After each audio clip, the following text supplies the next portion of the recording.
nyoba Mas. Terus Nah, kemudian nah kayak bingung aja nih, masih belum nyobain semua sih itunya mah. mm, Nah ada jadi ini nggak? Ada sesuatu yang bisa didiskusikan nggak? Barangkali ada yang perlu didiskusikan.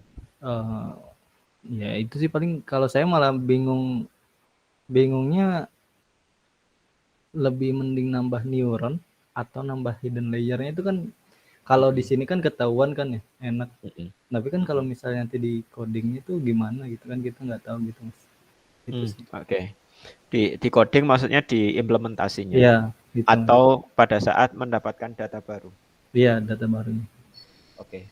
Kalau mendapatkan data baru memang agak susah. Saya sendiri juga belum punya ini ya, belum punya pengalaman untuk bisa mengetahui kira-kira kita harus menambah layer ataupun menambah neuron gitu ya. Tapi dari apa namanya dari sisi data kita bisa coba-coba aja sih, Mas. Memang di posisi learning yang basisnya adalah neural network agak sulit untuk bisa kita ketahui secara langsung bahwa ini harus menggunakan yang seperti ini gitu ya. Contoh misalkan kalau teman-teman nanti belajar deep learning, itu salah satunya ada beberapa arsitektur yang sudah stabil gitu ya. Stabil maksudnya di sana bisa diimplementasikan untuk mengklasifikasikan berbagai macam image gitu ya. Namun pada kenyataannya juga apa namanya, saya coba dengan kasus saya ternyata tidak bisa juga ya, atau mungkin saya yang masih belum mengetahui gitu ya. Jadi intinya masih tetap untuk yang deep learning dan multi layer perceptron ini memang harus coba-coba gitu Mas ada tahu gitu ya. Jadi kalau kemarin sudah main-main di playgroundnya mungkin paling tidak punya bayangan gitu ya. Oh ternyata kita bisa menambahkan layer, kita bisa menambahkan perceptron di masing-masing layer dan kawan-kawan gitu ya. Dan efeknya juga ternyata ada efeknya gitu ya. Nah hari ini kita akan coba lihat salah satu apa namanya teori gitu ya kenapa kok multi layer perceptron ini diperlukan gitu. Sebenarnya kemarin juga sudah ada cuman kita perdalam lagi. Kita akan coba tengok apa yang dinamakan dengan deep learning ini sebenarnya adalah hubungan dengan sebuah jaringan gitu ya, jaringan berarah gitu. Jadi karena ada satu node untuk kemudian sampai ke node yang tertentu di mana kita memiliki ada kedalaman terpanjang gitu ya, jalur terpanjang dari sebuah node ke tujuan, maka kita bisa ukur setiap graf yang ada menjadi sebuah kita bisa ukur kedalaman dari setiap graf yang kita miliki gitu. Contoh misalkan di graf yang biru ini ada kedalamannya adalah 2. Kenapa? Karena jalur yang paling panjang adalah 2. Demikian juga untuk yang di sini kita bisa ukur yang paling panjang adalah di posisi ke atas, ke bawah dan juga ke samping sehingga kita bisa tahu bahwa di sana adalah 2 gitu ya. Nah, kata deep atau dalam itu sebenarnya berawal dari multilayer perceptron gitu ya. Jadi di multilayer perceptron ini bisa kita sebut sebagai sebuah deep feed forward neural network. Alasannya kenapa? Alasannya adalah di sini uh, mana ya? Kalau nggak salah ada syaratnya dinyatakan sebagai deep. Uh, Salah satunya adalah akan dinyatakan sebagai deep kalau seandainya jumlah neuronnya lebih dari sebuah angka gitu dan angkanya kalau nggak salah sekitar 2 atau 3 gitu. Jadi di posisi itu multi layer perceptron yang biasa juga boleh dikatakan sebuah deep learning gitu ya. Cuman deep learningnya hanya menggunakan neuron yang kemarin kita sudah pelajari saja gitu ya. Dan neuron kemarin kalau kita bayangkan bahwa ini adalah sebuah garis maka kita hanya mempelajari sebuah garis, tidak mempelajari satu hal yang lain selain memisahkan bawah atas atau kiri dan kanan gitu ya. Itu yang menjadi permasalahan kita. Nah, ada beberapa apa namanya jenis atau arsitektur yang bisa teman-teman coba implementasikan nanti kalau menggunakan deep learning atau neural network gitu ya. Ini ada beberapa. Salah satunya mungkin yang pertama adalah perceptron kalau tidak salah. Ya di posisi ini perceptron, terus kemudian ada neural network, ada feed forward, ada radial basis network, ada juga arsitektur-arsitektur yang lain gitu ya. Dan masing-masing arsitektur ini dibangun dengan beberapa kelebihan dan juga kekurangan masing-masing gitu. Jadi artinya ada satu arsitektur yang cocok untuk bisa kita implementasikan dengan menggunakan yang lainnya. Nah, nanti saya coba usahakan barangkali bisa sampai ke ini autoencoder. Mungkin tidak di hari ini, bisa kita pelajari di hari berikutnya. Gitu ya. Oke, kenapa dikatakan deep? Oh, ini tadi yang ketemu ya. Kenapa dikatakan deep? Alasannya adalah karena kita belajar dari beberapa note gitu ya. Di posisi itu dinyatakan bahwa kedalaman lebih dari 2 itu adalah sudah boleh dikatakan sebagai deep. Namun bisa jadi definisi ini ada yang tidak sepakat gitu ya. Loh, multilayer perceptron hanya sekian, kayaknya tidak terlalu deep banget gitu ya. Jadi itu mungkin perlu diinikan. Perlu definisi yang lebih tepat gitu ya, berapa banyak yang dikatakan sebagai deep. Kenapa diperlukan adanya deep? Ini mungkin yang akan kita coba pelajari gitu ya nanti ya, di mana ternyata ada beberapa bentuk gitu ya, untuk yang deep ini boleh dikatakan memiliki akurasi yang lebih tinggi gitu ya. Kenapa? Alasannya dengan menggunakan sebuah arsitektur yang deep, ini bisa mempelajari sesuatu yang tidak bisa dipelajari kalau kita menggunakan shallow network gitu ya. Sebagai contoh, di posisi ini di tahun 2012 ini ada yang dinamakan dengan AlexNet. Dia menggunakan ada 8 layer gitu ya. Dan di 8 layer ini karena sudah melebihi dari 2, maka kita bisa katakan sebagai arsitektur yang deep gitu ya. Terus kemudian ada ZF dan juga yang lainnya, dan di posisi itu semakin ke sini semakin semakin dalam gitu ya. Dan ternyata seiring dengan kedalaman yang bisa dipelajari, maka error yang diberikan oleh arsitektur ini bisa melebihi atau lebih kecil gitu ya, lebih kecil, performansinya bisa lebih bagus daripada human error gitu ya. Ini threshold dari human error-nya di posisi ini, dan ternyata ini error-nya bisa lebih kecil ya. Dan ini diimplementasikan terhadap data yang dinamakan dengan ImageNet Large Scale Visual Recognition Challenge. Jadi di posisi itu ada ribuan data, ada ratusan ribu kalau nggak salah, ada ratusan ribu data, di mana karena manusia ada faktor kecapean dan yang lain, maka ada error tertentu gitu ya. Jadi akurasi manusia juga boleh dikatakan tidak 100%. Dan dengan bentuk yang semacam ini, maka bisa kita katakan bahwa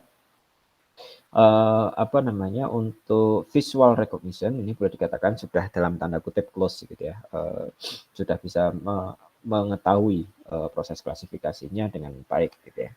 Nah, ini dari sisi foto, ini ternyata kedalaman ini memberikan hasil yang lebih baik gitu ya. Nah, pertanyaannya adalah kenapa kita harus memerlukan deep dan kenapa tidak wide gitu ya. Ini mungkin yang perlu menjadi permasalahan kita. Dan di posisi ini mungkin secara teori kita bisa tunjukkan dengan pendekatan tabel boolean gitu ya, operasi boolean yang sederhana yang itu akan melit kita ke dalam sebuah deep learning. Sebagai contoh misalkan kemarin kita belajar tentang perseptron gitu ya. Perseptron di sana kita memiliki ada boleh dikatakan kita memiliki ada sebuah garis. Perseptron ini kan kemarin ada W1, W2 gitu ya, atau bobot 1, bobot 2 gitu ya, dengan input tertentu gitu ya, atau dengan persamaan garis tertentu, fungsi yang ada di sini itu adalah bergantung dari derajat kemiringan dari masing-masing atribut gitu ya. Dan di posisi itu mungkin tergantung dari atribut yang kita miliki, mungkin tinggal jumlah hyperplane seberapa banyak yang kita punya gitu ya. Kalau kita punya 3 ya berarti pemisahnya adalah satu bidang datar gitu ya. Kalau kita punya 4 dimensi, maka pemisahnya adalah 3 dimensi. Jadi jumlah dimensi dikurang dengan 1 gitu ya. Itu yang menjadi guidance kita gitu ya. Tapi secara general neuron ini bisa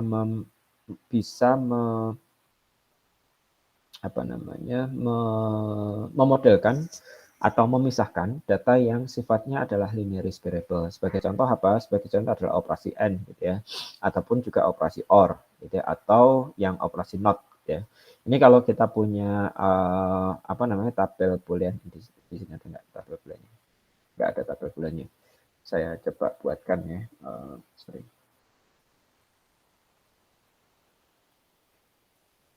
Ini saya nggak bisa nulis di sini. Sorry. Sorry, saya coba carikan. Nggak ada.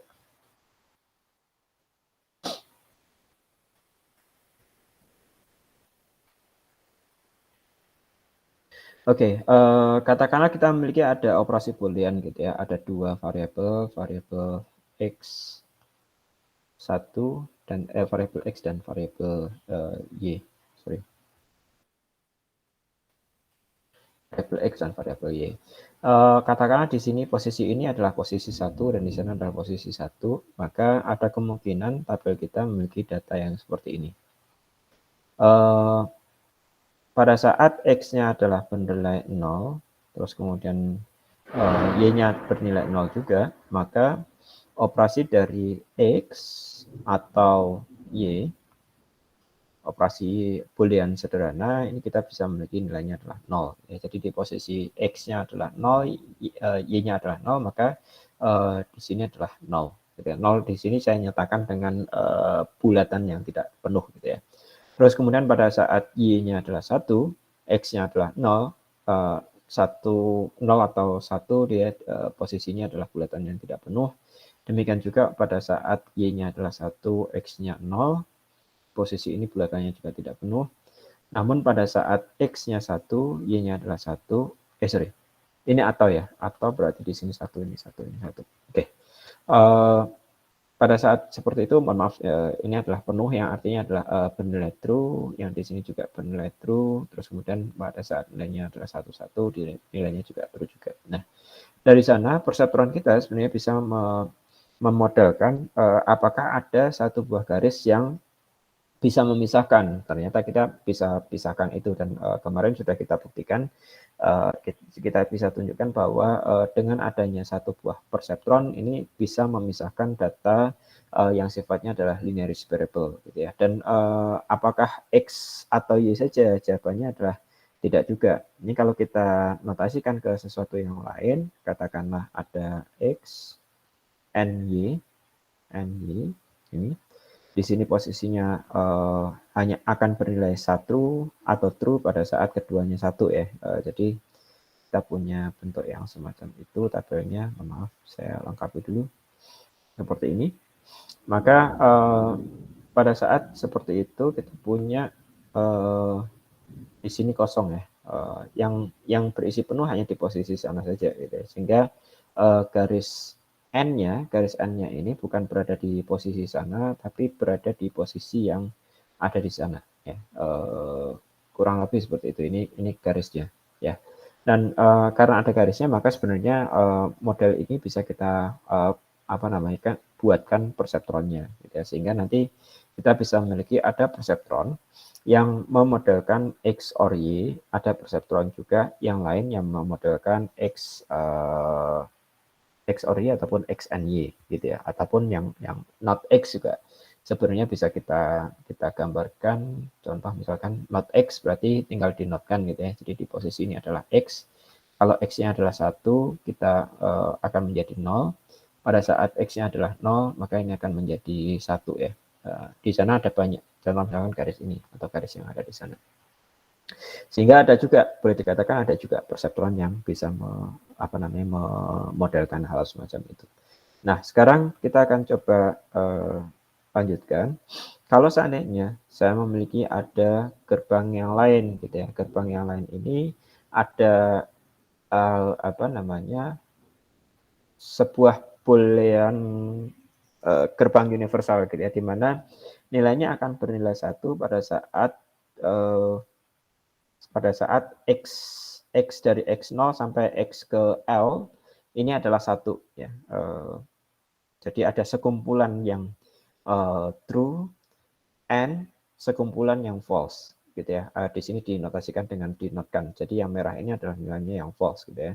Itu pun sebenarnya juga bisa kita notasikan gitu ya. Kenapa? Karena dengan yang semacam ini masih bisa kita notasikan karena dia juga membentuk semacam data yang linearis variable juga. Ini saya contohkan, misalkan kita memiliki ada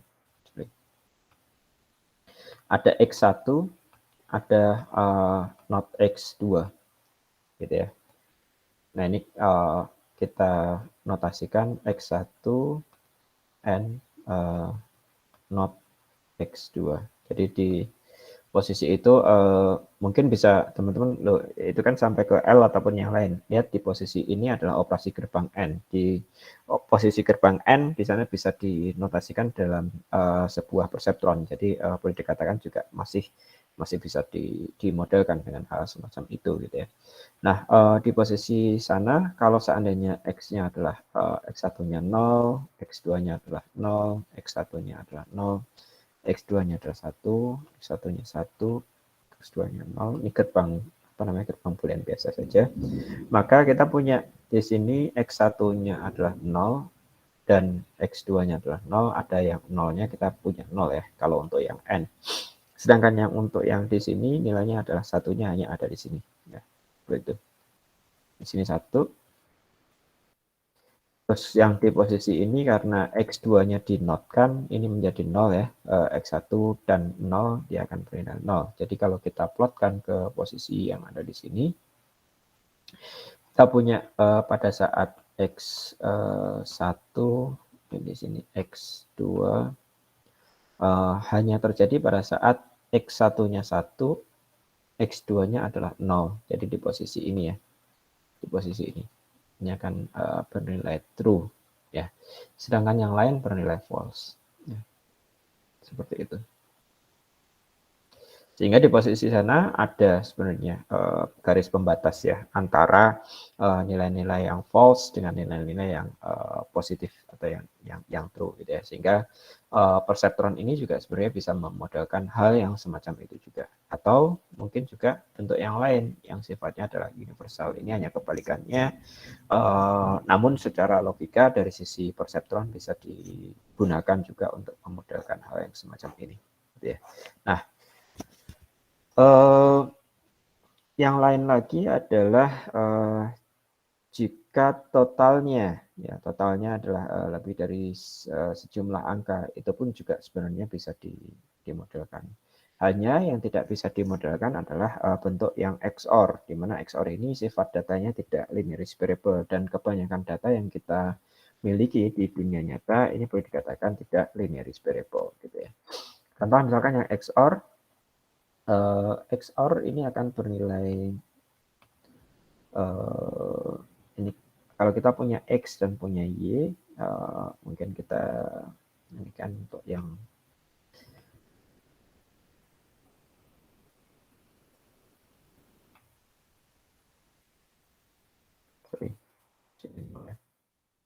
XOR ini akan bernilai true pada saat keduanya berbeda gitu ya. Jadi ini XOR model simbolnya gini kalau XOR Y. Kalau keduanya berbeda, nilainya adalah true. Ya, sedangkan kalau ada yang sama, dia akan bernilai false. Ya. Sehingga kalau kita plot ke dalam bentuk semacam ini, ya, maka akan bernilai true pada dua posisi ini. Ya. Di posisi ini dan juga ada di posisi ini. Sedangkan yang lainnya adalah dia bernilai false. Ya. Bernilai false gitu ya.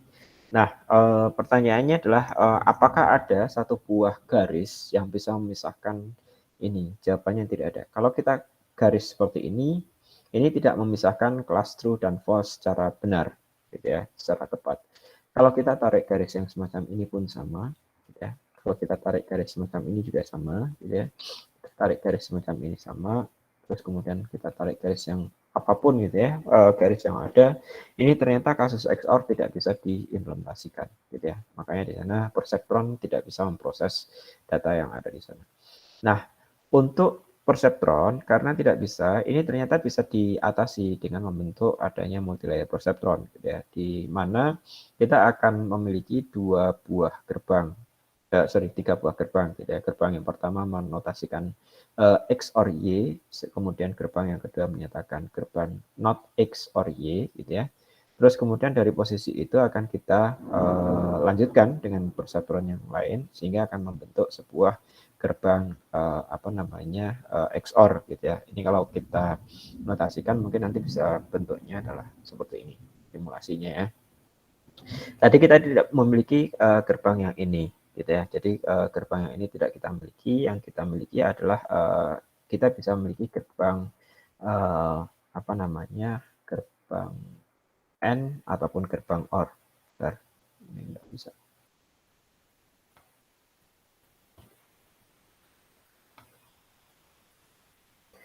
Oke, kita punya ada gerbang X OR Y. Ini ya. Ini kan yang kita miliki adalah X OR Y. Ini nilainya 0, ini nilainya 1, nilainya 1, nilainya 1 gitu ya. Terus kemudian kita memiliki ada gerbang not-nya. Not X or Y. Not X or not Y gitu ya. Jadi artinya not X, not Y, dua-duanya 0, dia posisinya ada di sana. Ini salah satunya ada yang 1, itu nilai ada di sini. Ini ya. Yang di sini ada salah satunya adalah 1, jadi sudah ada di sana. Oke. Di posisi ini maka sebenarnya yang kita miliki kalau kita lanjutkan, ini adalah sebuah perseptron. Ini adalah sebuah perseptron. Tinggal dilanjutkan lagi ke satu arah, sehingga ini juga merupakan sebuah perseptron juga gitu ya. Nah, hasil dari inilah yang akan menjadi operasi XOR gitu ya. Dari mana? Lihat bahwa posisi ini hampir mirip dengan kalau kita operasi OR biasa gitu ya. Kalau di sini 0 atau operasi N ya, operasi N. 0 dan 1 nilainya adalah 0. 1 dan 1 nilainya adalah 1, 1 dan 1 nilainya 1, 1 dan 0 nilainya adalah 0. Gitu ya, ada di posisi ini. Tadi kita punya ada gerbang N, X, N, Y. Ini bisa kita modelkan dalam bentuk perseptron. Jadi boleh dikatakan yang di posisi ini adalah sesungguhnya adalah memodelkan gerbang N itu, terus kemudian namun secara keseluruhan dia akan kita nyatakan sebagai gerbang XOR gitu ya. Jadi gerbang keseluruhan ini adalah sebuah gerbang XOR gitu ya. Atau juga kita bisa bentuk ke dalam multi layer perseptron dengan arsitektur yang berbeda. Arsitekturnya kurang lebih seperti ini. Ini mungkin nanti bisa dibuktikan sendiri. Ya. Nah, dari posisi itu, maka kalau kita punya boolean yang kompleks ini mungkin hubungannya dengan kalau kita ngomong masalah data yang lain, misalkan data credit card gitu ya. Data credit card bisa saja sebuah atribut dengan atribut yang lain, ada operasi not, ada operasi operasi OR dan yang lainnya gitu. Jadi di posisi itu mirip dengan sebuah gerbang boolean dengan atribut-atribut yang sangat banyak. Contoh misalkan di posisi ini kita memiliki ada 4 buah atribut. Dan di sana sebenarnya kita bisa pisahkan gitu ya, bisa pisahkan dari satu operasi boolean dengan operasi boolean yang lain, sehingga kita bisa operasikan dengan yang lain, sehingga masing-masing operasi ini boleh dikatakan membangun sebuah node gitu ya. Node dalam hal ini adalah sebuah perseptron gitu ya, dan di sini juga ada perseptronnya, dan masing-masing kurung yang ada di sana ini membentuk level gitu ya. Mungkin tadi pertanyaan Mas Alwi, hubungannya level, bagaimana kapan kita menambah level, kapan kita menambah perseptron, mungkin hubungannya adalah di posisi sana gitu ya. Jadi kalau kita mengetahui ada atributnya bertambah, akan lebih baik juga kita menambah node. Namun pada saat kita mengetahui hubungan kelas, hierarki kelasnya itu adalah bertambah, maka kita harus menambahkan jumlah level gitu. Pertanyaannya mungkin bisa dikejar lagi, berapa jumlahnya gitu. Itu mohon maaf saya masih belum mengetahui secara intuisi seperti apa gitu ya. Dan biasanya yang bisa dilakukan ini adalah kita bisa menggunakan deep neural network gitu ya. Jadi di deep neural network kita bisa bangun jaringan yang semacam ini, lihat bahwa bobot suatu saat bisa distabilkan dalam posisi 0 gitu ya.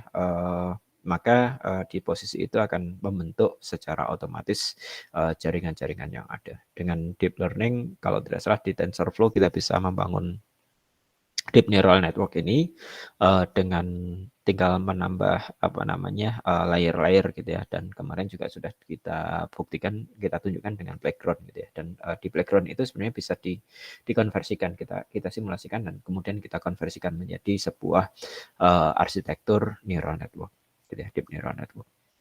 Nah, ini mungkin pertanyaannya, berapa jumlah layer dari operasi boolean yang ada gitu ya. Kalau di posisi ini mungkin kita nggak tahu ya berapa banyaknya, kita masih belum tahu, harus melihat datanya.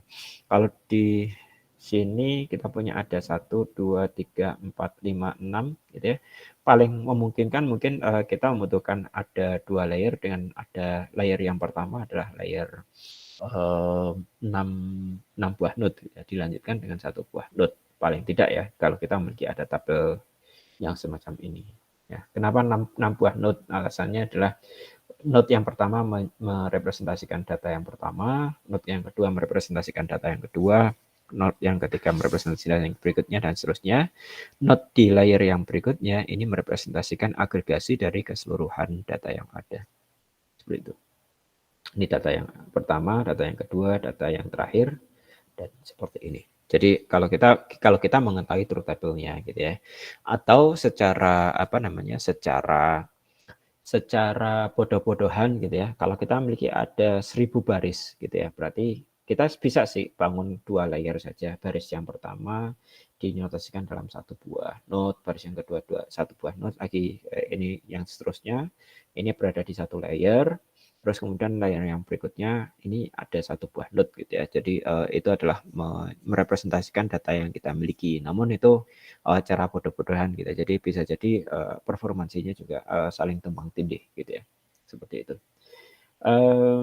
Multi-layer perseptron untuk XOR ini memerlukan 3 buah perseptron ya. Tadi sudah kita tunjukkan alasannya. Nah, pertanyaannya adalah kalau kita XOR-nya berunda atau bertingkat, bukan 2 variabel tapi 4 variabel, maka kita membutuhkan ada tambahan gitu ya. Lihat hasil dari ini kita XOR-kan terhadap Y. Berarti kita memerlukan ada 3 node lagi. 3 node dalam 2 layer ya. Terus kemudian hasil yang ada di sini kita XOR-kan dengan yang di sini. Berarti kita memerlukan data yang di sana. Sehingga untuk setiap data yang sifatnya adalah non-linear variable, kita sebenarnya memerlukan ada 2 layer gitu ya, dengan setidaknya ada 3 buah node di antaranya, seperti itu. Nah, itu yang intuisinya gitu ya. Sehingga kalau kita memerlukan sekian variabel, gimana? Bisa kita hitung jumlahnya kurang lebih seperti apa. Atau kalau misalkan teman-teman tidak bisa memastikan gitu ya, secara intuisi mungkin seperti ini. Anggap bahwa semua variabel yang ada di sini ini adalah non-linear variable gitu ya, antara satu variabel dengan variabel yang lain. Sehingga di posisi itu paling tidak kita bisa membangun sebuah ukuran deep learning-nya dengan cara menghitung berapa levelnya. Levelnya di sini 1, 2, 3, 4, 5 ya, 5 dikurang 1 gitu ya, dikalikan dengan 2 level ya, 2 level. Terus kemudian jumlah neuronnya seperti apa? Jumlah neuronnya bisa dihitung dengan cara yang seperti ini. Jadi ini ada rumusnya, eksponensial dari n dan juga linear terhadap n. Seperti itu.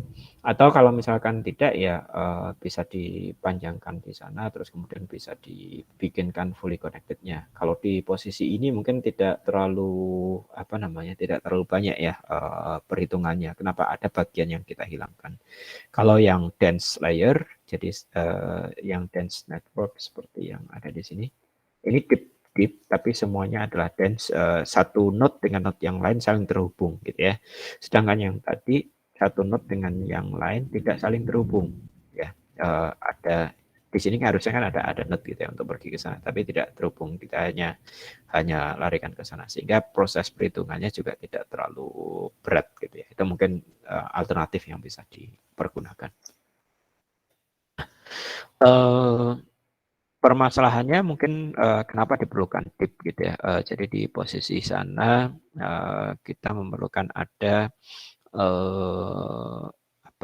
semacam decision boundary yang kompleks gitu ya, sehingga kita bisa bisa klasifikasikan dengan benar gitu ya. Mohon maaf saya tidak bisa jelaskan ini dengan baik.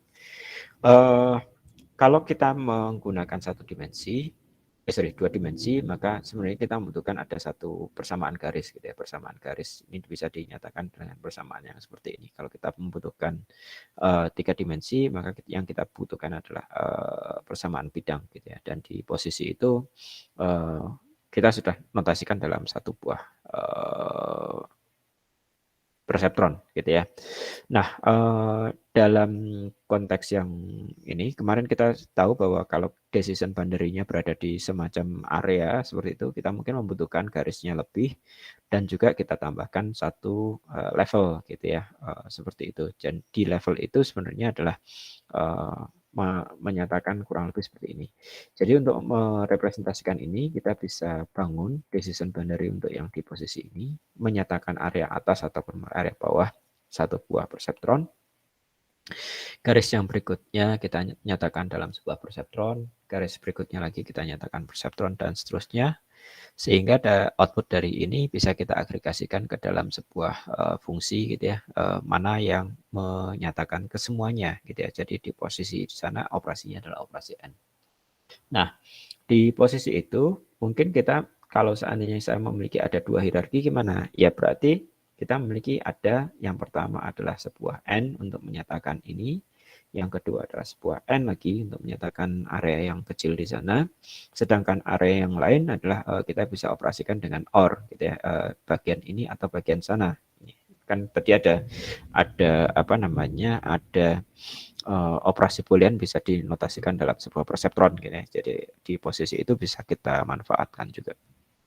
Kalau seperti ini gimana? Berarti kita membutuhkan ada decision boundaries untuk yang ini, decision boundaries untuk yang ini, terus kemudian kita OR-kan gitu ya. Jadi di posisi ini bisa kita pastikan ini membutuhkan ada sekitar 3 level gitu ya. Cuman jumlah garisnya di masing-masing level yang berbeda gitu ya. Yang di posisi ini juga sama, di posisi ini ada 2 level ya. Ya, di posisi ini ada 3 level, mirip dengan yang sebelumnya. 3 level, ini juga 3 level juga, cuman jumlah neuronnya yang berbeda gitu ya. Nah, yang ini yang mungkin agak sulit gitu ya. Relatively lebih sulit dibandingkan yang ini. Ya. Oke, ini tadi menjawab terkait dengan level gitu ya, sehingga ada operasi-operasi tertentu yang membangun semacam apa ya, semacam area-area tertentu ya, seperti itu. Kalau dengan satu layer mungkin tidak akan bisa kita bangun. Oke, ini tadi sepertinya mirip, jadi saya bisa skip saja. Oke, yang berikutnya juga sama. Oke, nah dalam computer vision atau apa namanya, bagaimana caranya mengenali sebuah image ataupun sebuah video secara otomatis oleh komputer. Ini mungkin bisa juga dinyatakan dalam hierarchy features ya.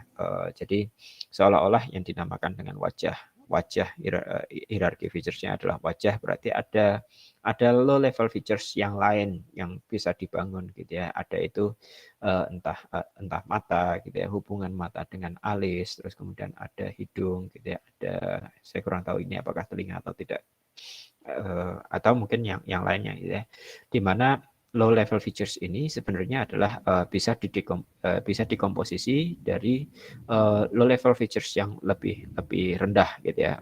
Yang lebih rendah mungkin ada garis gitu ya, garis agak naik ke atas ataupun garis yang miring ataupun yang lain, di mana masing-masing features ini nanti bisa kita ekstrak secara otomatis dengan mungkin kalau yang sudah pergi ke sini mungkin larinya ke convolutional ya, convolutional neural network gitu ya. Dan di posisi itu mungkin nanti yang akan kita coba pelajari di apa namanya, sesi berikutnya gitu. Ini mirip dengan yang sebelumnya. Jadi ada satu apa namanya, satu features tertentu ini dipelajari dari features yang jauh lebih apa ya, lebih sederhana. Features yang lebih kompleks dipelajari dari penggabungan dari feature-features yang lebih sederhana, kurang lebih seperti itu.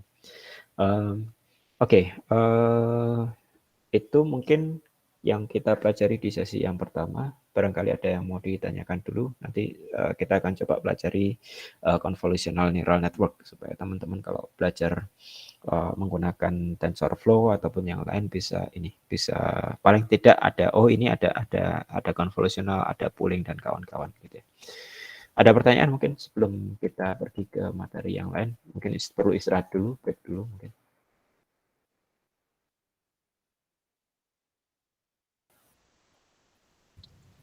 Nggak ada dulu Mas, masih itu. Belum ada. Tapi paling ini Mas, yang kemarin pertemuan kemarin, mohon maaf rekamannya kayaknya belum ada ya di playlist. Saya belum upload Mas.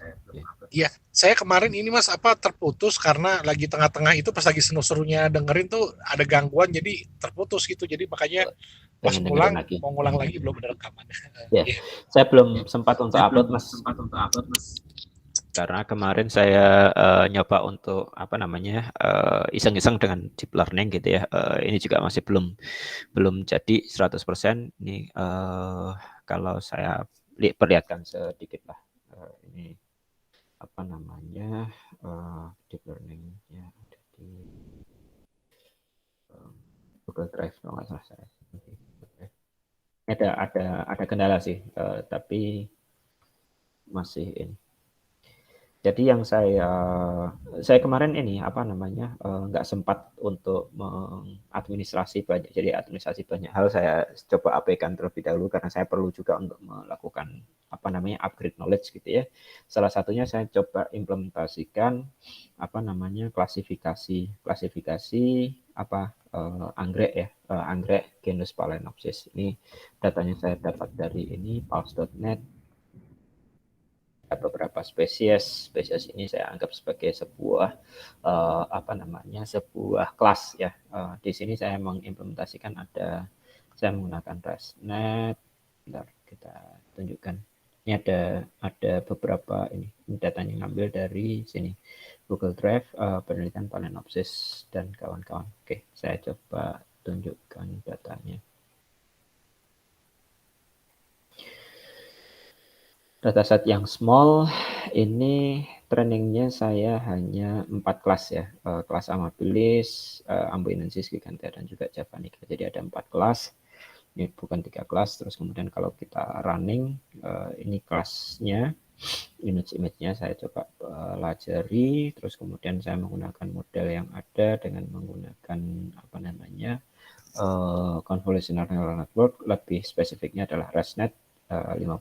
Ini ada augmentasinya, terus kemudian nanti di bawah ini ada model summary-nya, termasuk yang di bagian bawah ini proses klasifikasinya gitu ya. Jadi ada dataset kelasnya adalah Amabilis untuk file T001, ini diklasifikasikan sebagai kelas yang mana gitu. Itu mungkin yang saya lakukan kemarin. Jadi mohon maaf saya masih belum sempat untuk pergi ke ke administrasi ya, seperti itu, waktunya habis di sana. Nanti mungkin bisa saya upload ya Mas Arya. Mohon maaf ini saya belum kirimkan. Gak apa-apa, makasih Mas Agung. Ini soalnya topiknya lagi topik menarik nih dan kebetulan ada hubungannya sama kerjaan, jadi saya benar-benar menantikan banget. Oke. Di bagian apa Mas kalau boleh tahu? Khususnya di computer vision sih, sebenarnya sih bukan urusan pekerjaan saya, cuma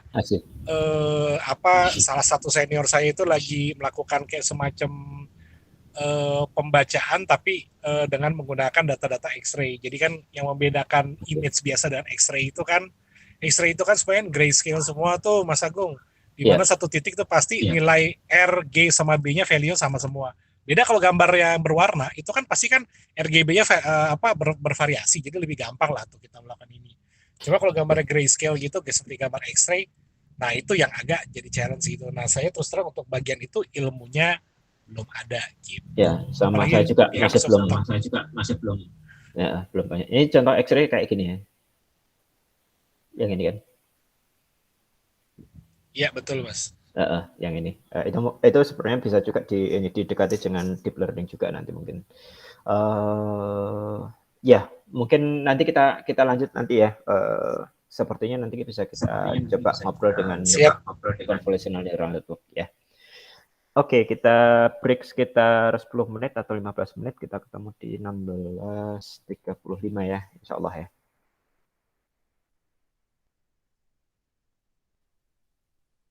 Oke, terima kasih. Makasih Mas Agung. Sama-sama.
Halo, Assalamualaikum. Apakah sudah ada di sini semua?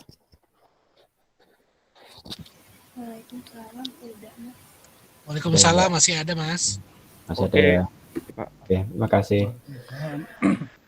Oke, kita lanjutkan.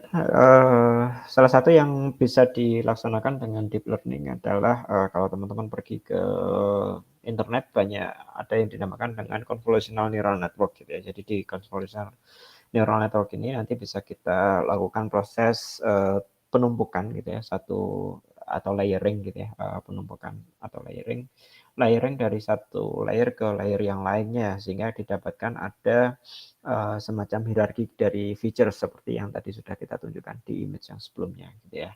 Nah, permasalahannya adalah bagaimana cara image features itu bisa kita dapati gitu ya. Ini bisa kita dapati dengan operasi yang dinamakan dengan operasi konvolusi. Kalau teman-teman kembali balik ke operasi citra, barangkali ada yang belajar terkait dengan citra, pengolahan citra digital, salah satu operasinya ada yang dinamakan dengan operasi konvolusi gitu ya. Dan dari situ dipergunakan untuk memanfaatkan untuk membangun sesuatu yang dinamakan dengan convolutional neural network gitu ya. Oke, convolutional neural network ini nanti kita akan coba manfaatkan untuk mendeteksi gitu ya ada atau tidaknya sebuah objek atau bagaimana cara kita untuk membangun feature-features yang sifatnya adalah low level features menuju ke high level features yang akan ada gitu ya. Low level features ini mungkin satu kumpulan low level features ini mungkin bisa berkaitan dengan high level features yang lain. Contoh misalkan feature-feature yang semacam ini bisa membangun ada features telinga ataupun mungkin bagian-bagian dari wajah ataupun bagian-bagian dari objek tertentu sehingga nanti bisa kita manfaatkan untuk proses klasifikasi di level yang lebih tinggi seperti itu. Saya tidak tunjukkannya untuk deep reinforcement learning, tapi kita akan coba pergi ke sebuah permainan gitu ya, permainan untuk memudahkan kita apa yang dinamakan dengan convolutional neural network gitu ya. Convolutional network ini berbeda dengan operasi yang sudah kita tunjukkan dengan perceptron. Kalau perceptron sifatnya adalah merupakan representasi dari sebuah garis gitu ya, garis atau garis pemisah. Maka di convolutional neural network ini adalah bagaimana caranya kita bisa mencoba untuk mengenali adanya feature-feature tertentu gitu ya. Ini dengan simulasi ditunjukkan dengan apakah kita bisa mengenali ada X ataupun huruf O ya, huruf O gitu ya, di mana masing-masing ini memiliki karakter tersendiri gitu ya. Contoh misalkan kalau kita plot ke dalam sebuah image, huruf X mungkin bisa berupa contoh yang seperti ini gitu ya. Jadi ada pixel-pixel yang seperti itu. Ada yang tidak setuju mungkin bisa dikatakan Mas ini terlalu sederhana gitu ya. Tapi dari kesederhanaan itu mungkin bisa membawa kita ke tempat yang lain. Atau mungkin juga ada yang tidak setuju juga, Mas masa bentuknya pixel yang semacam ini, kan kita punya high res pixel gitu ya. High res pixel itu juga bisa kita kecilkan sehingga membentuk hal yang semacam ini. Tapi oke lah kita coba lihat dulu ya bagaimana X dan 0 ini bisa kita aplikasikan terhadap CNN. CNN bisa mencoba mendeteksi adanya kemunculan X ataupun yang 0 gitu ya. Kalau ini kita klasifikasikan dengan menggunakan jaringan saraf tiruan, mungkin kita akan memiliki ada let's say 1 2 3 4 5 6 7 8 9. Ada 9 pixel kali 9 pixel berarti ada 81 pixel ya, 81 pixel. Masing-masing pixel yang ada di sana seperti yang kemarin kita tunjukkan di slide perceptron di teknologi yang awal masing-masing ini menjadi input gitu ya. Jadi inputnya adalah muncul atau tidak muncul, putih atau hitam gitu ya. Dan masing-masing itu akan membentuk 81 input ke bawah, terus kemudian kita masukkan ke jaringan saraf tiruan dan jaringan saraf tiruan kita di posisi itu juga mungkin akan membentuk operasi yang panjang. Kita membutuhkan ada ada level hierarki yang tinggi gitu ya, ada operasi OR, ada operasi AND, ada operasi XOR dan kawan-kawan di sana gitu ya, dan itu memerlukan jumlah yang boleh dikatakan lebih banyak gitu ya. Nah, dengan CNN ini nanti kita bisa coba sederhanakan operasi yang ada di jaringan saraf tiruan biasa dengan operasi konvolusi gitu ya. Salah satu yang bisa bisa dicermati lagi adalah dengan adanya pixel yang semacam ini atau tulisan yang semacam ini, lihat bahwa ada beberapa operasi terhadap image yang biasanya terjadi. Contoh misalkan ada translasi gitu ya. Jadi X-nya yang tadinya posisinya ada di sini atau di tengahnya berada di posisi sana sedikit bergeser. Atau operasi scaling gitu ya. Scaling ini adalah operasi resize lebih besar ataupun lebih kecil gitu ya. Operasi rotasi, jadi sedikit bergeser berapa derajat ataupun width atau penebalan gitu ya. Dan di operasi-operasi ini juga merupakan operasi yang alamiah terjadi dalam sebuah citra gitu ya. Kenapa? Let's say kita melakukan proses pemotretan, objeknya sama tapi kita geser kameranya sedikit, kita masih tahu sebagai manusia bahwa itu adalah objek yang sama.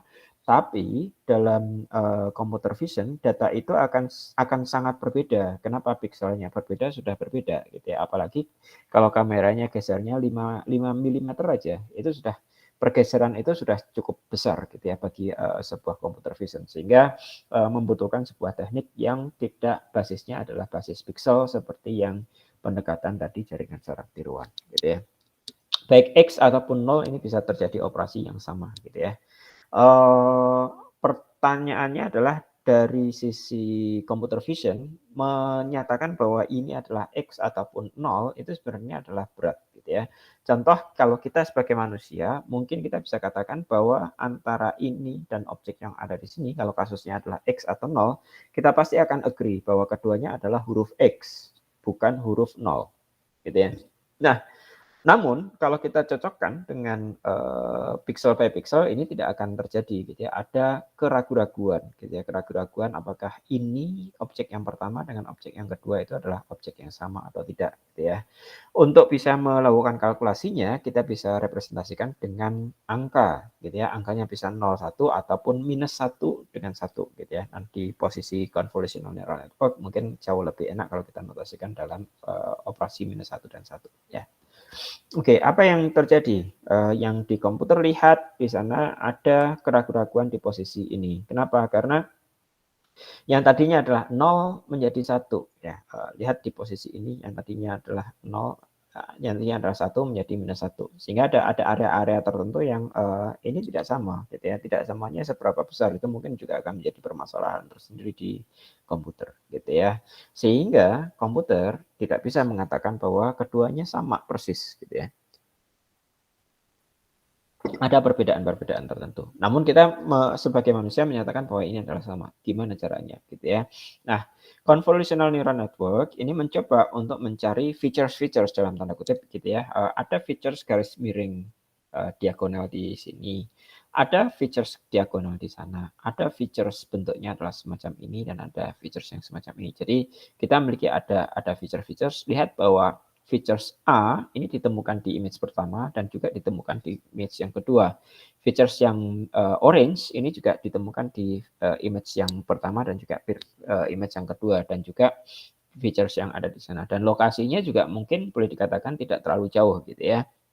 Dan di posisi itu mungkin kita bisa katakan bahwa iya keduanya sama, mungkin tulisan tangan ataupun ya, salah pembacaan gitu ya. Nah, bagaimana cara mendeteksi features? Ini prosesnya adalah dengan menggunakan operasi konvolusi gitu ya.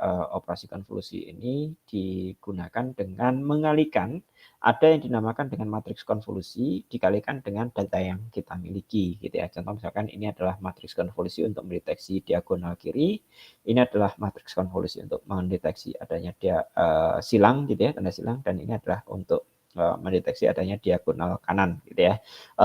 Dan tentunya nanti pada saat teman-teman berjalan dengan convolutional neural network tidak bentuknya adalah 3x3, mungkin lebih dari itu gitu ya, seperti itu, dan jumlahnya juga tidak hanya 3 operasi ini, mungkin bisa ada yang lingkaran, bisa yang bentuknya adalah garis naik ke atas dan ke sana gitu, dan yang lainnya, dan itu akan membangun low level features yang lain gitu ya, seperti itu.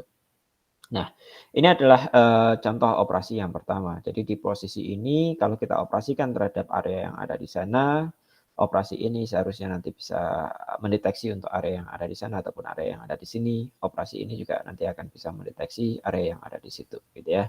Demikian seterusnya untuk operasi yang lainnya.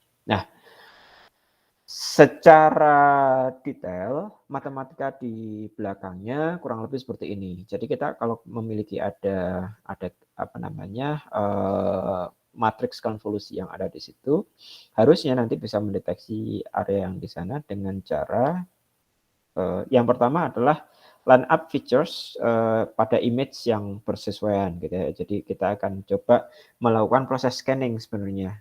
Scanningnya bagaimana? Scanningsnya adalah kita akan coba scan dari satu area ke area yang lain gitu ya. Contoh misalkan di posisi ini sampai di area yang hijau. Oke, apa yang kita lakukan di operasi konvolusi adalah mencoba mengalihkan nilai-nilai yang ada dalam matriks konvolusi dengan matriks data yang kita miliki, bagiannya ya. Contoh misalkan di sini adalah 1, di sana 1, maka kita akan kalikan menjadi 1. Di sana adalah -1, di sana -1, maka kita akan kalikan sehingga akan menjadi 1 juga. Demikian seterusnya sampai di area tertentu gitu ya. Sehingga kalau kita lanjutkan operasinya, maka kita akan dapati bahwa pada saat terjadi kecocokan yang dominan, maka nilainya akan tinggi gitu ya. Namun kalau operasi ini kita apa namanya, di posisi ini kita bisa bagi gitu ya, atau dikonversikan menjadi nilai angka 1 gitu ya. Jadi dengan operasi konvolusi terhadap filter ini menghasilkan nilai yang tinggi. Oke, namun kalau seandainya operasi ini kita operasikan terhadap area yang berbeda, contoh misalkan yang di silang ini, meskipun dia punya garis miring gini juga, kalau kita operasikan ada area yang berbeda, ya -1 di sana 1, maka ini akan bernilai -1 gitu ya. Demikian seterusnya, sehingga ada ketidakcocokan pada ujung yang ada di sana dan ujung yang ada di paling bawah kiri, ya. Jika posisinya ada di situ. Dan kalau kita hitung, maka akan menurunkan secara drastis nilai yang ada. Gitu ya. Jadi ini terjadi penurunan, gitu ya, terjadi penurunan. Atau kita juga boleh mengatakan bahwa ini sebenarnya ada semacam filter yang ini, tapi tidak tepat banget, gitu ya. Nah itu mungkin yang akan kita lakukan, ya. Sehingga nanti dengan proses konvolusi, kalau kita lakukan proses scanning misalkan di posisi ini gitu ya, ini akan dapatkan 0,77, kita geser gitu ya, di area ini, kita geser lagi di area yang berikutnya, demikian seterusnya, maka kita akan konversikan dari X ini menjadi bentuk yang semacam ini. Ini terhadap konvolusi yang pertama. Lihat bahwa tadi kita memiliki ada 3 buah konvolusi. Konvolusi garis miring ke kiri, konvolusi X, dan juga konvolusi garis miring ke kanan, gitu ya. Nah, masing-masing konvolusi itu akan kita coba operasikan, gitu ya, dengan operasi konvolusi. Jadi kalau misalkan kita memiliki ada data dengan matriks konvolusi, kita kalikan operasi konvolusi, maka akan menghasilkan data yang semacam ini. Dan kita tidak hanya satu kan, kita memiliki ada lebih dari satu, di mana konvolusinya untuk yang garis miring kiri, silang, ataupun yang miring ke kanan, gitu ya. Sehingga masing-masing akan memiliki hasil matriks konvolusi yang berbeda, data hasil perkalian yang berbeda, gitu ya. Ini yang merepresentasikan terhadap kiri, gitu ya. Ini yang terhadap silang, ini yang terhadap garis kanan, gitu ya. Nilai-nilainya kalau teman-teman lihat angkanya berbeda ya, 0,77 dan 0,33. Di sini 0,33 juga gitu ya. Jadi di posisi itu akan berbeda ya. Nah, Yang terjadi di CNN ini tidak hanya ini saja. Kalau di posisi ini berarti dia mendeteksi adanya level features yang rendah gitu ya. Dan level rendah ini bisa kita lanjutkan gitu ya. Atau dari sisi apa namanya analogi yang tadi, oh ya namanya wajah manusia itu sebenarnya ada features garis gitu ya. Garis ini bisa membentuk features yang lain, misalkan apa namanya bagian lengkungan mata gitu ya. Lengkungan mata nanti bisa membangun membangun mata, membangun wajah dan seterusnya gitu. Jadi kita harus lanjutkan lagi ke layer yang berikutnya seperti itu. Nah, operasi ini kalau kita operasikan terhadap beberapa operasi konvolusi, maka data kita sebenarnya akan membesar. Ya, kenapa? Dari satu data dikalikan dengan operasi konvolusi masing-masing, ini akan kita hasilkan 3 buah. Bayangkan kita tidak hanya memiliki ada 3 konvolusi, bisa jadi lebih. Ya, tadi sudah saya tunjukkan contoh misalkan konvolusinya bukan yang itu saja, tapi ada operasi yang sana. Dari posisi itu juga ada operasi L gini, ataupun bentuk operasi N gitu ya, ataupun yang lain. Jadi konvolusinya bisa beragam gitu ya. Pastinya di sana akan membesarkan data. Padahal data yang semakin besar juga boleh dikatakan tidak bukan solusi yang bagus gitu ya, sehingga nanti ada operasi yang lain gitu ya. Operasi yang lain itu mungkin bisa kita gunakan yang lain. Oke. Di sini dinyatakan dalam bentuk notasi gitu ya. Jadi nanti kalau teman-teman membaca dokumentasi salah satunya ada operasi konvolusi ataupun nanti teman-teman bisa bentuk ada yang dinamakan dengan layer konvolusi gitu ya. Layer konvolusi nanti sebenarnya operasi konvolusinya adalah sebuah operasi yang sifatnya adalah black box ya. Jadi tidak teman-teman ketahui. Nanti tahu-tahu ada operasi konvolusi seperti itu. Ada matriks konvolusi yang kurang lebih menyatakan seperti itu. Oke, langkah yang kedua ini adalah proses pooling gitu ya. Jadi di proses pooling ini terdiri atas beberapa langkah gitu ya. Mohon maaf saya tidak jelaskan detailnya dengan tulisan, tapi nanti prosesnya adalah kita akan coba gunakan dengan ilustrasi ya. Pooling yang pertama adalah kalau kita sudah pilih sebuah window kecil, maka masing-masing dari window itu kita akan coba gantikan operasinya sehingga kita akan cari contoh misalkan salah satu yang bisa dimanfaatkan adalah operasi max pooling atau maksimum pooling sehingga dari masing-masing window kita akan cari nilai maksimumnya. Oh, nilai maksimumnya adalah 1. Kita geser ke window yang berikutnya. Geser window yang berikutnya adalah di posisi ini maksimumnya adalah 0,33. Geser yang berikutnya, geser yang berikutnya. Lihat bahwa kita tadi memiliki ada 3 buah ini gitu ya. Sehingga dengan proses pooling maka data yang tadinya membesar masih bisa dipertahankan atau bahkan bisa dikurangkan seperti itu. Sehingga di posisi itu kita memiliki ada max pooling, poolnya adalah seperti ini. Nanti operasi dari max pooling dari masing-masing ini akan membentuk operasi yang ini dan ini bisa kita gantikan dengan notasi layer ya sehingga nanti teman-teman kalau membaca dokumentasi pun sama ada operasi konvolusi yang ini namanya adalah pooling gitu ya sehingga akan menghasilkan sebuah smaller image gitu ya. Yang di sini men-stack image menjadi ada beberapa tumpukan gitu ya. Terus kemudian yang lain lagi adalah normalisasi. Ini mencoba untuk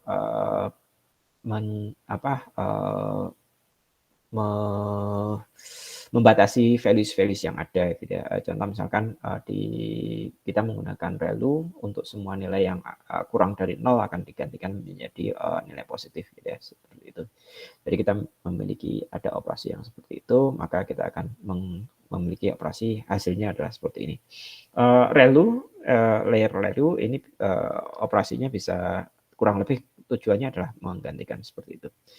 Dan operasi-operasi tadi bisa kita ini ya, kita stack satu sama lain, konvolusi, terus kemudian dikonvolusi lagi, di ReLU, di pooling, di nanti tergantung dari kreasi dari teman-teman.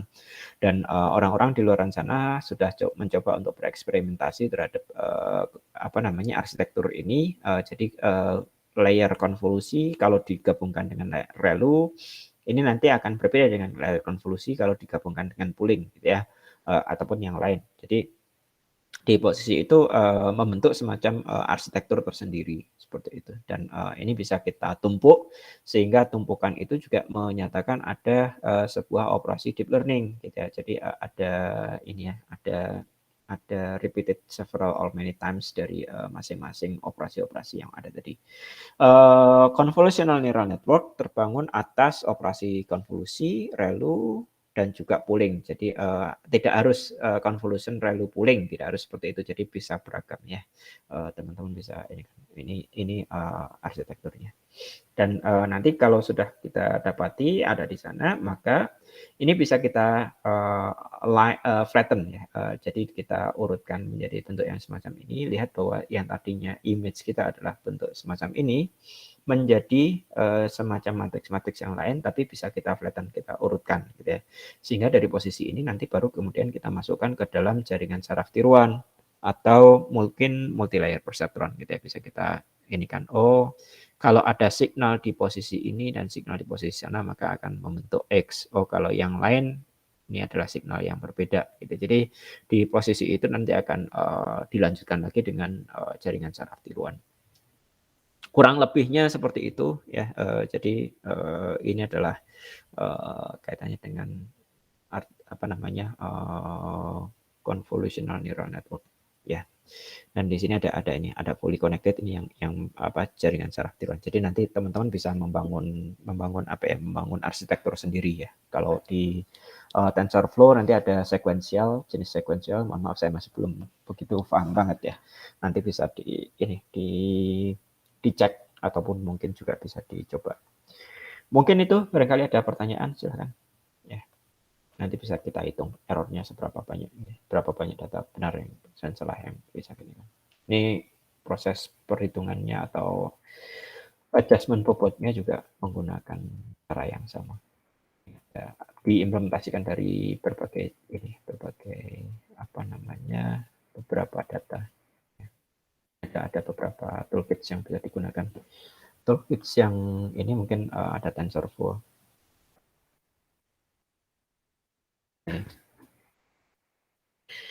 TensorFlow ya ada ininya, ada mau pakai itu juga bisa pakai pakai Colab juga bisa ini kan bisa tinggal di import aja. Ini ada contoh-contohnya. Ini generative artificial neural network. Ini ada ke Colab-nya. Ini bisa di ini aja. Coba aja di eksperimen salah satunya dari sana. Ini ya melabeli kucing dan ini dan yang lainnya. Jadi nanti ada beberapa playground yang lain bisa dicoba satu persatu. Barangkali tertarik. Mungkin itu ada pertanyaan, silakan. Kalau seandainya ada pertanyaan. Your first neural network. Mungkin izin tanya, Mas. Monggo, Mas Rahmat. Mungkin tadi di visualisasi yang tadi Pak, yang mana Pak? Contoh kenal-kenal yang di awal tadi, itu kan mungkin untuk penggambarannya digunakan 1 dan -1 gitu ya Pak. Itu kalau untuk gitu, kalau untuk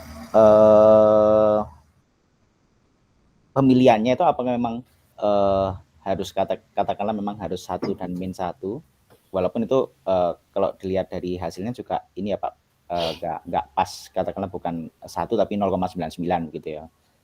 Itu apakah misalkan digunakan 1 antara range 0 sampai 1 gitu, apakah bisa Mas? Ya, jadi gini Mas,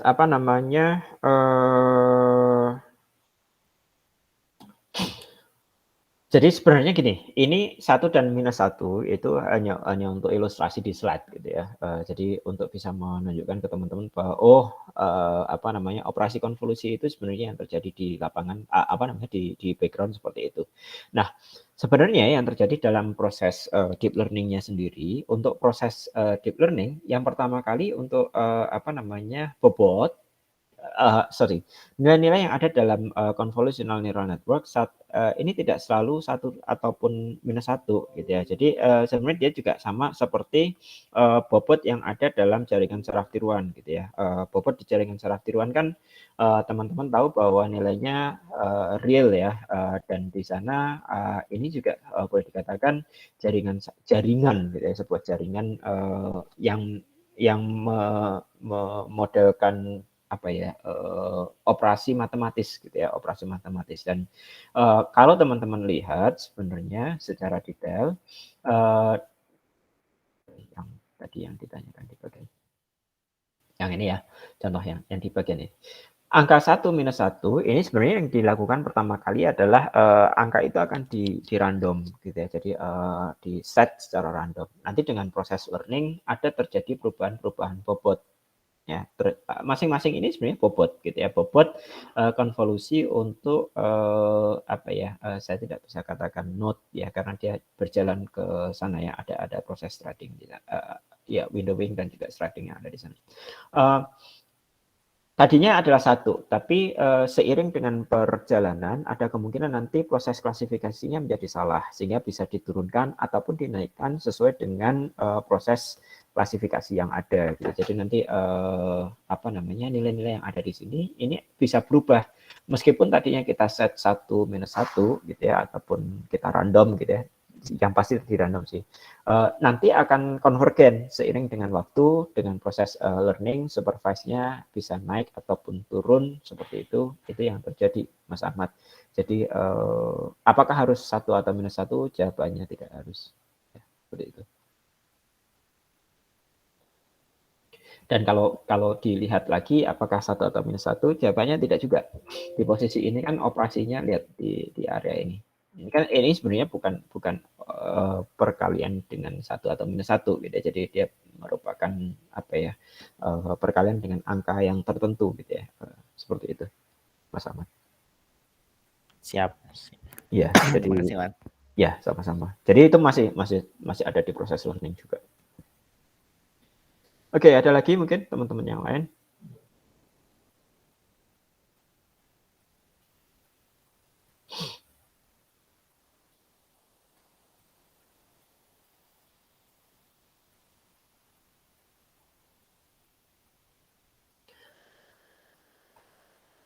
Oke, tidak ada? Mas Aryo, tadi katanya ini, mohon maaf nih penjelasannya sedikit. Nanti tinggal nyoba aja contoh-contoh yang ada di TensorFlow gitu ya, barangkali nanti ada apa ide gitu ya, ide untuk bisa mengimplementasikan.